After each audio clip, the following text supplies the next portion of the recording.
সম্মানিত দর্শকবৃন্দ, হাদিস থেকে বলছি। হাদিসটি আম্মা জান আয়েশা রাদিয়াল্লাহু তাআলা আনহা থেকে বর্ণিত।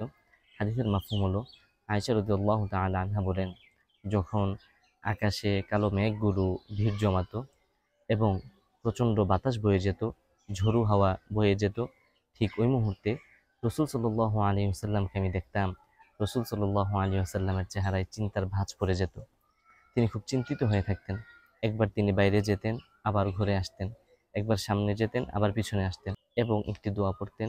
দোয়াটি হলো, আল্লাহুম্মা ইন্নী আসআলুকা খায়রাহা ওয়া খায়রা মা ফিহা ওয়া খায়রা মা উরসিলাত বিহি ওয়া আউযু বিকা মিন শাররিহা ওয়া শাররি মা ফিহা ওয়া শাররি মা উরসিলাত বিহি। রাসূল সাল্লাল্লাহু আলাইহি ওয়াসাল্লামকে তখন চিন্তিত মনে হতো আর এই দোয়াটি তিনি পড়তেন। অতঃপর আয়েশা রাদিয়াল্লাহু তাআলা আনহা বলেন, আমি রাসূল সাল্লাল্লাহু আলাইহি ওয়াসাল্লামকে জিজ্ঞেস করলাম, ইয়া রাসূলাল্লাহ, যখন বৃষ্টি আসার আগ মুহূর্তটা আসে, প্রচণ্ড বাতাস বয়ে যায় ঘূর্ণিঝড়ের মতো, তখন আপনার চেহারায় চিন্তার ভাঁজ পড়ে যায়, আপনাকে তখন খুব চিন্তিত মনে হয়, এর কারণ কি?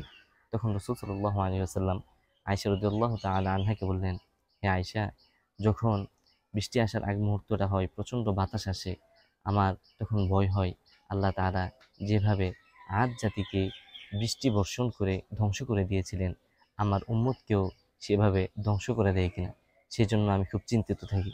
তাই সম্মানিত প্রিয় ভাইয়েরা এবং বোনেরা, যখন বৃষ্টি আসবে অথবা প্রচণ্ড বাতাস বয়ে যাবে, ঘূর্ণিঝড় আসবে, তখন আমরা এই আমলটি করব, এই দোয়াটি বেশি বেশি পাঠ করার চেষ্টা করব ইনশাআল্লাহ। জাযাকুমুল্লাহু খায়রা। আসসালামু আলাইকুম ওয়া রাহমাতুল্লাহ।